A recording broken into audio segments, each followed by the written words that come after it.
Oi, pessoal. Bom dia, boa tarde, boa noite. Vamos continuar aqui com as nossas aulas. Essa semana a gente então vai dar continuidade àquelas primeiras aulas que a gente viu os conceitos básicos, né? A gente viu inovação democrática digital, como sendo as nossas principais fontes de análises e o nosso grande objeto da disciplina é a inovação democrática, né? A gente viu também o conceito de ação pública, dos problemas públicos. Eu pedi para vocês fazerem aquele exercício de identificar algum problema público e inserir no fórum de discussão. Eu comecei já a ler todos os exercícios, são bem interessantes, né? Todas as sugestões de vocês, inclusive fazendo a conexão com as inovações democráticas que estão na plataforma do Latino, no catálogo lá do CrowdLaw. Então, tá bem legal, assim, eu acho que tá dando muito certo, eu tô gostando demais dos resultados. Sinto falta do debate com vocês, né? Especialmente lendo as questões, assim, fiquei com muita vontade de estar vendo a carinha de vocês em sala, mas já já a gente vai conseguir voltar, né, à nossa realidade, que às vezes a gente até negligencia, né? Vai ser bom para a gente agora agradecer muito por cada dia que a gente vai poder se encontrar presencialmente logo, logo. Bom, gente, então só retomando um pouquinho a ideia da questão central da disciplina, o que a gente realmente vai estudar aqui, qual é a grande pergunta que vai permear todo o nosso semestre, é como a internet pode ser usada para fortalecer a democracia. Então, essa vai ser o nosso mote, né? É o que a gente vai ver aqui. Eu até trouxe para vocês alguns livros para mostrar para vocês, que são alguns livros básicos, né, que a gente vai trabalhar ao longo do semestre. E talvez um dos mais importantes seja o Manuel Castells, né, que é desse livro Ruptura, que a gente vai ter a aula na semana que vem, na quarta-feira, né, na aula que vem. E o Castells, ele é um pensador muito importante do campo de internet política, porque Castells começou a pensar isso quando a internet começou a existir. Então, Castells é um cara muito profundo, com análises muito bem delimitadas, muito bem fundamentadas. Ele trabalha sempre com muito dado empírico, com muita informação. Então, ele está sempre embasando muito bem as suas hipóteses, as suas teses. E o Castells, né, escreveu uma trilogia, não sei se vocês já ouviram falar, escreveu uma trilogia sobre o que estava acontecendo com a sociedade na passagem para o século XXI, especialmente em 1998, 99, 2000, que foi quando as grandes corporações do campo da internet começaram a surgir. Nessa época, Bill Gates, né, a Microsoft começou a surgir como uma grande empresa, como uma das tendências do cenário mundial da economia, de serem as próximas grandes motoras da economia mundial. Né? Então, Castells, nessa época a gente tem vários autores, vários pesquisadores que vão tentar entender esse momento, né? Muitos falam do fim do capitalismo, outros malucos falavam do fim da história, e o Castells, de uma forma bastante sensata, né? Com base na teoria que ele sempre, na história mesmo, no background teórico dele, né? Ele fundamentou a tese de que a gente continuaria a viver o capitalismo, mas a gente estaria mudando para um novo modo de desenvolvimento desse capitalismo. Então, um dos livros da trilogia se chama Sociedade em Rede, eu aconselho a todos que, na verdade, tem disponível em PDF, porque já tem 20 anos, né? E ele é realmente um marco que explica bem, de uma forma bem clara, o que a gente vive hoje, que tipo de capitalismo a gente vive hoje. Então, eu vou falar aqui rapidamente sobre essa característica atual, para a gente marcar até uma contextualização histórica, que para vocês é essencial, se vocês vão escrever a monografia, se vocês vão falar sobre esse assunto, sobre internet e política, é fundamental que vocês tenham noção de qual é esse momento histórico. Xícara de Papai Noel já, não, do boneco de neve, para ver se o Natal chega mais rápido, e esse 2020 passa rápido. Bom, na década de 80, 90, a gente vivia o capitalismo industrial, né? O modo de produção é o capitalismo, e o modo de desenvolvimento do capitalismo nessa época era o industrial. O que significa isso? A forma de geração de riqueza básica era a indústria. Então, a gente mobilizava mão de obra e meios de produção, vocês podem ver aí no slide à esquerda, para gerar, para produzir determinados elementos que iam gerar lucro, né? Então, esses elementos eram basicamente bens tangíveis, bens industriais, coisas tangíveis que a gente pega, né? Então, era a matéria sendo transformada em bens tangíveis que eram produzidos fundamentalmente, não só, lógico, mas majoritariamente no setor industrial. E essa era o grande motor do capitalismo nessa época. Quando a gente começa a ter a entrada da internet, a entrada dos grandes novos atores no setor econômico, né, como a Microsoft e tantos outros que vieram depois, produzindo outras coisas que não uma cadeira, um livro, né, coisas tangíveis, foi aí que o Castells sugeriu, então, que a gente estaria passando para um novo modo de desenvolvimento do capitalismo, aonde outros produtos começaram a ser prioritários para a geração de valor. Outros produtos começaram a ser prioritários para a geração de valor. E quais são eles? Basicamente, a informação, o conhecimento, dados, cada vez mais os dados pessoais, né? Se a gente pensar no que hoje muitos teóricos afirmam que seja o capitalismo de vigilância, né? Então, assim, talvez a gente já esteja passando para uma nova forma de capitalismo, mas o que é importante aqui a gente reter agora é que o capitalismo informacional, ele oferece ao mundo novos produtos, produtos que não são necessariamente tangíveis, né? Então, a informação, ou o processamento da informação, ou recursos que vão colaborar para que a gente tenha a informação gerando mais informação, que é o caso, por exemplo, do Google e dos outros mecanismos de busca, e isso tudo gerando uma riqueza sem tamanho como nunca antes vista na história da humanidade. Então, essa alteração do tipo de produto que passa a ser central na economia é o que vai determinar ou definir esse novo modo de desenvolvimento do capitalismo, tá? Então, no capitalismo informacional, a informação, o conhecimento, os dados, gerando mais informação, mais conhecimento e mais dados, isso que vai gerar o principal valor dentro da economia contemporânea. Não significa que a gente não tenha mais indústria, claro que não, a indústria continua. Mas se vocês forem observar dentro, né, dos vários setores que compõem a economia, a indústria não é mais significativa como era na época do Ford, como era na época do Fordismo, né, e de todo o início do industrialismo, onde você tinha a produção em massa, a produção de carros e de bens tangíveis como o motor central da economia. Então, aí a gente está falando de um informacionalismo, né, que é esse novo modo de desenvolvimento do capitalismo. Então, como o Castells colocou muito bem, você tem a alteração da principal fonte de produtividade da economia, dos bens industriais, que continuam existindo, só que eles não são centrais, eles continuam existindo, dos bens industriais para os bens intangíveis. Tá? Eu acho então que ficou claro. Se qualquer dúvida agora, gente, inclusive não só em relação a essas aulas de hoje, mas em relação às outras, vocês também podem anotar para a gente discutir ao vivo na quarta-feira. Tá? Inclusive, por isso que eu quis fazer essa aula no Teams, para a gente poder ter esse momento de tirar dúvidas, assim, de forma síncrona, todo mundo participando.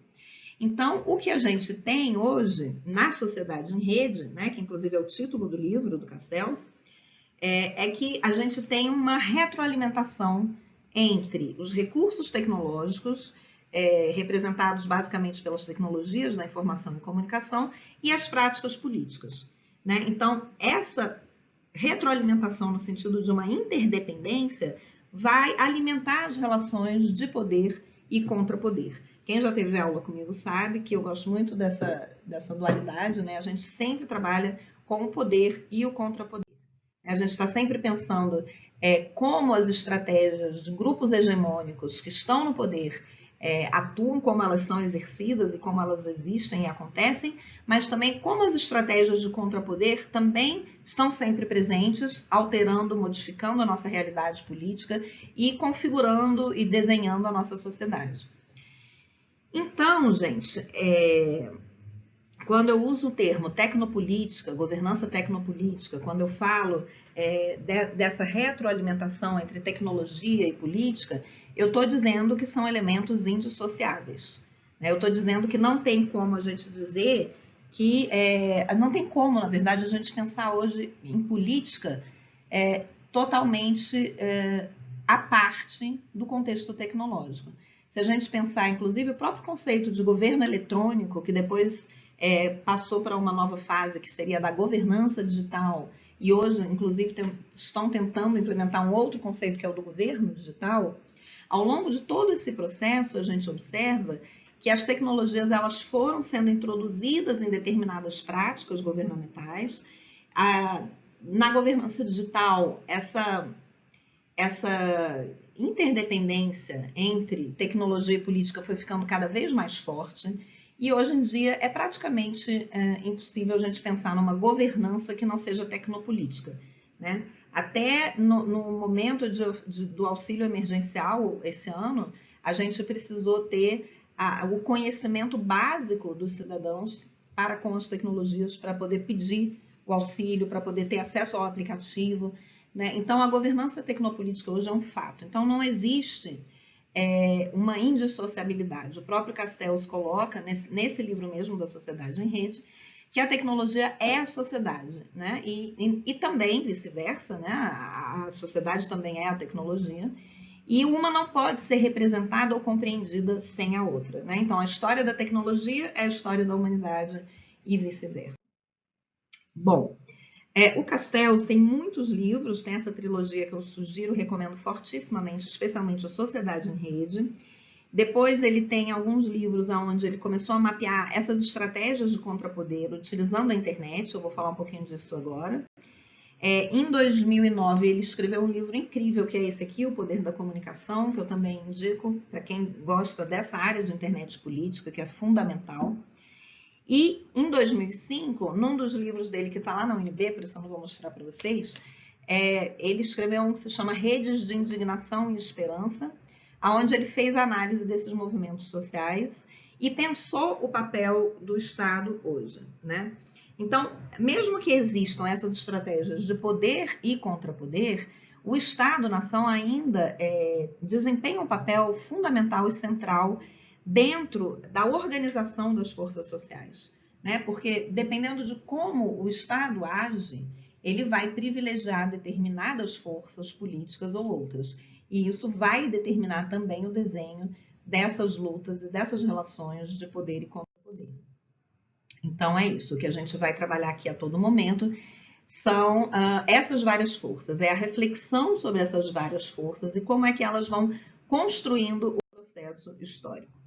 E aí, nesse sentido, né, os autores, inclusive, tem um outro livro aqui muito bom, que é esse aqui, Cidades Rebeldes, que é um livro que foi feito por vários jornalistas nessa época, em 2003, 2004, com os movimentos, né, as manifestações de junho, quando o gigante acordou, parece que sim ou parece que não, né, isso aí também é um ótimo tema para debate.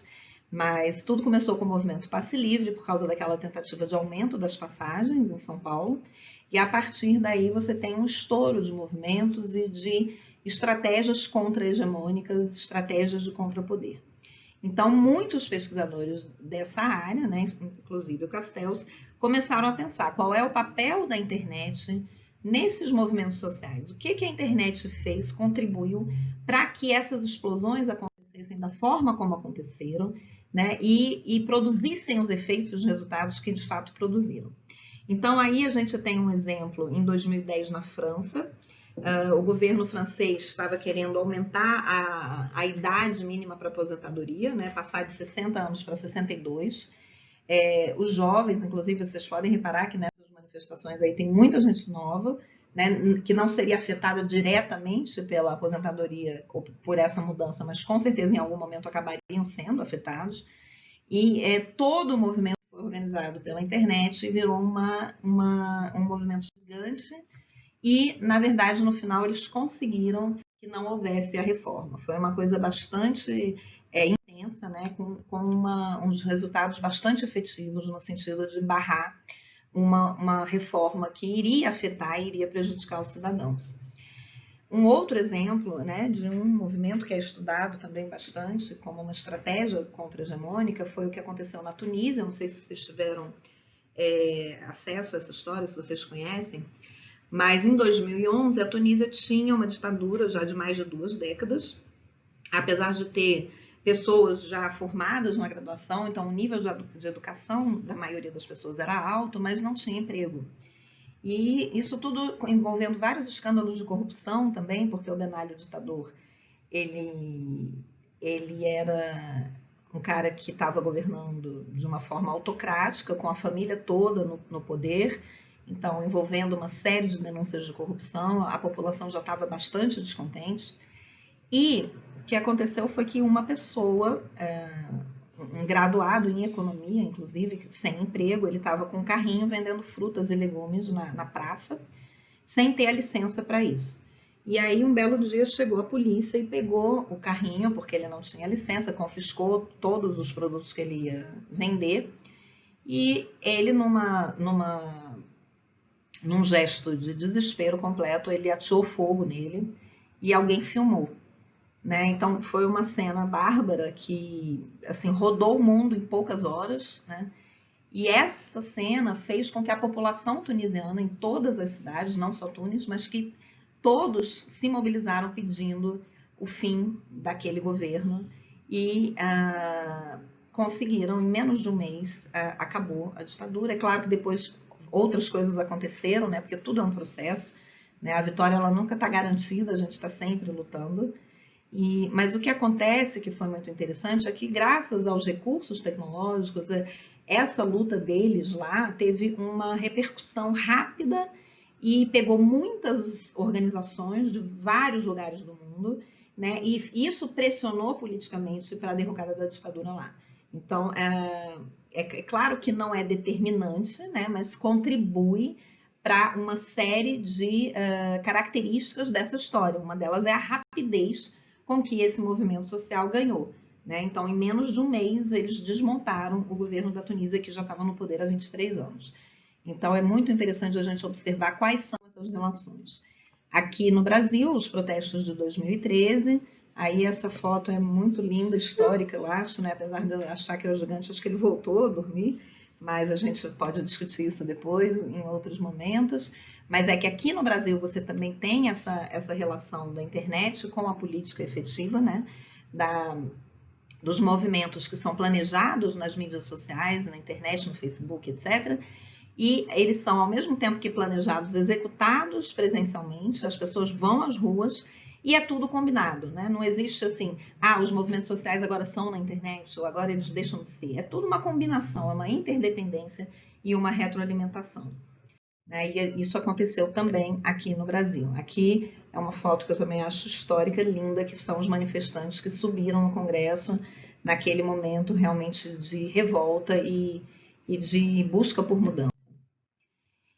Então, gente, é isso. A nossa pergunta central é como, né, esses recursos tecnológicos, especialmente a internet, como é que ela contribui para a organização dessas estratégias de contrapoder, como é que ela contribui para o fortalecimento da democracia, como é que as inovações democráticas elas fortalecem a democracia participativa, como a gente pode usar essas inovações a nosso favor, a favor dos cidadãos, a favor de um uso em que realmente o poder público contemple as demandas cidadãs.